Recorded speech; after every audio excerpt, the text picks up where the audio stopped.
नमस्कार, आपका स्वागत है पॉलिटिक्स बाजी में और मैं हूं पंकज पंडित। आप देख रहे हैं समाचार फर्स्ट टू द पॉइंट। आज हिमाचल प्रदेश में लगभग सभी लोकसभा सीटों पर कांग्रेस व भाजपा के प्रत्याशियों ने अपना अपना नामांकन कर दिया है।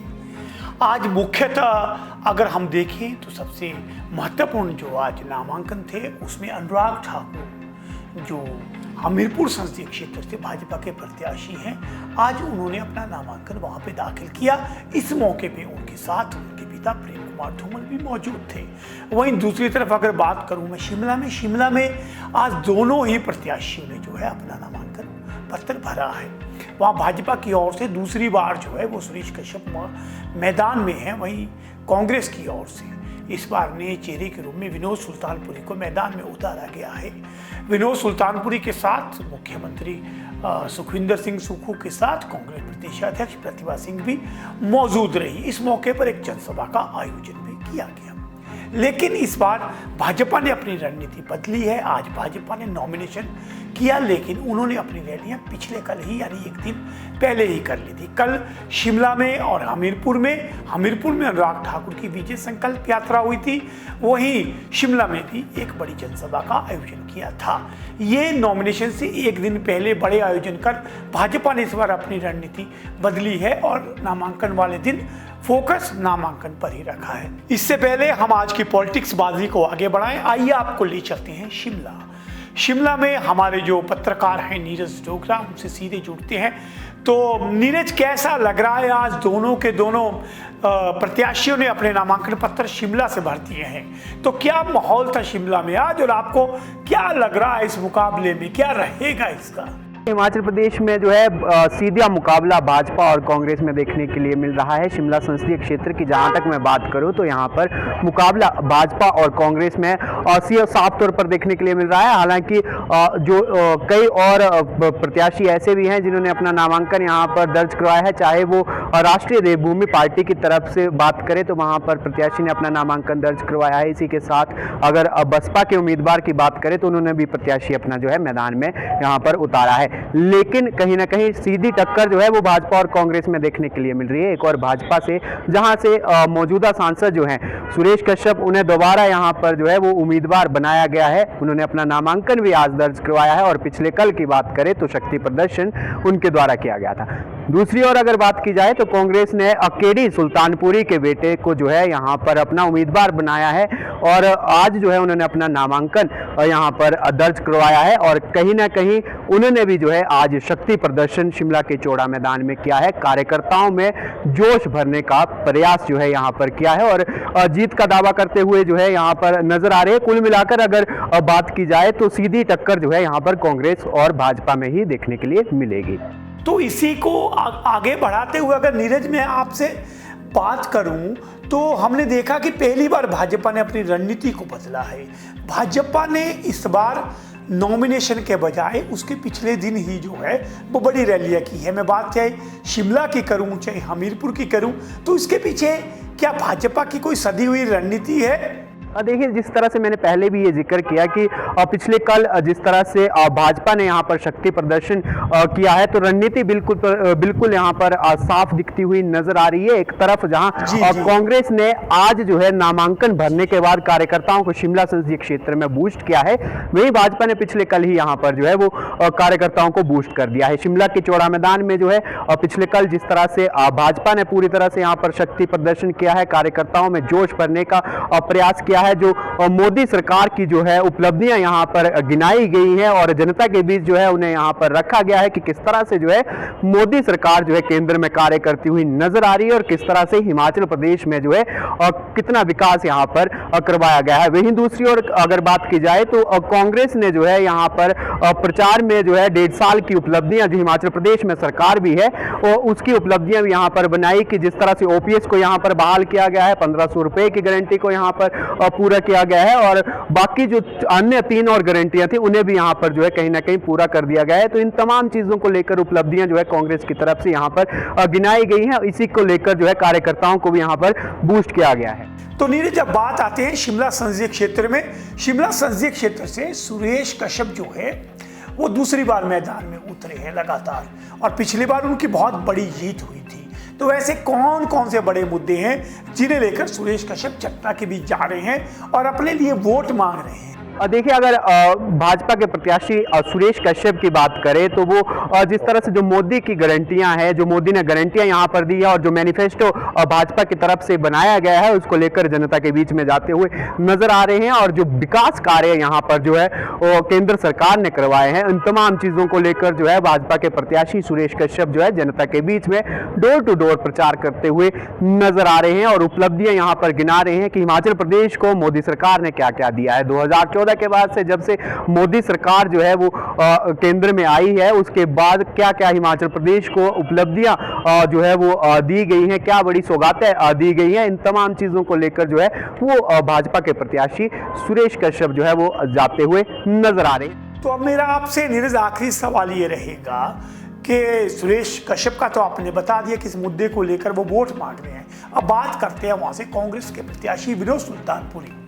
विनोद सुल्तानपुरी युवा हैं, विधायक बने हैं और उनके पिता यहाँ से सांसद रह चुके हैं। एक बड़ा उनका भी पारिवारिक पृष्ठभूमि है इस संसदीय क्षेत्र से। तो कौन से ऐसे बड़े मुद्दे हैं जिन्हें लेकर के सुल्तानपुरी जनता के बीच में जा रहे हैं कि जनता उन्हें वोट क्या दे? ऐसे कौन से अहम मुद्दे हैं?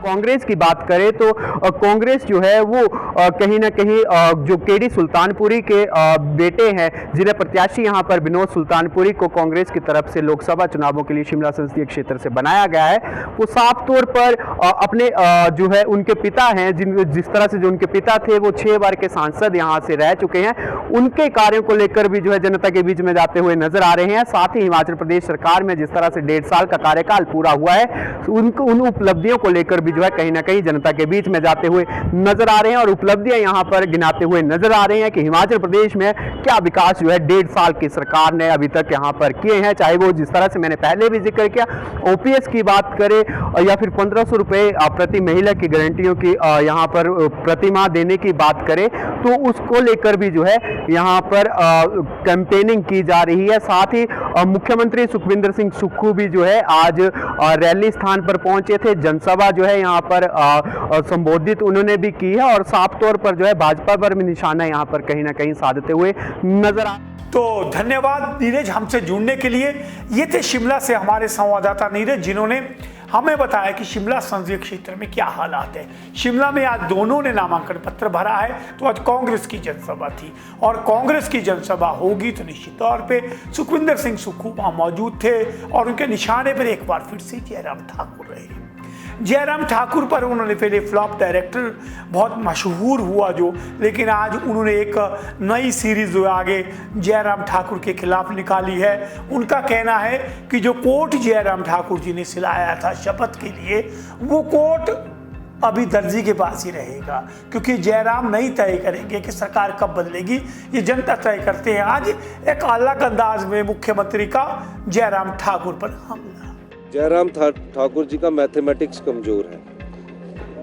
62 का हाउस है, 62 के हाउस में 34 हमारे विधायक अभी हमारे पास है, उनके पास 25 विधायक है। मान लीजिए कि 6 इनके विधायक जो अभी चुनाव में बिके हुए विधायक जो चुनाव लड़ रहे हैं, जो ना कांग्रेस पार्टी के कार्यकर्ता उनको पसंद करते हैं ना बीजेपी के कार्यकर्ता उनको पसंद कर रहे हैं। अगर वो चुनाव भी जीत गए तो 25 और 6 कितने हो गए? 31। हम कितने हो गए? 34। 3 जो आजाद विधायक हैं उनका भी चुनाव होना है। कब होना है, किसके साथ होना है, तब वो कहेंगे उस समय सरकार बनाएंगे। वो 5 साल आने वाले नहीं है। उन्होंने जो दर्जी के पास कोट सिलने को दिया हुआ है वो उसी दर्जी के पास रहेगा उनका, तो उनको यह बोल देना। और अब उन्होंने महंगा सूट खरीदा होगा क्योंकि सोचा होगा, सपने तो देखने हैं ना।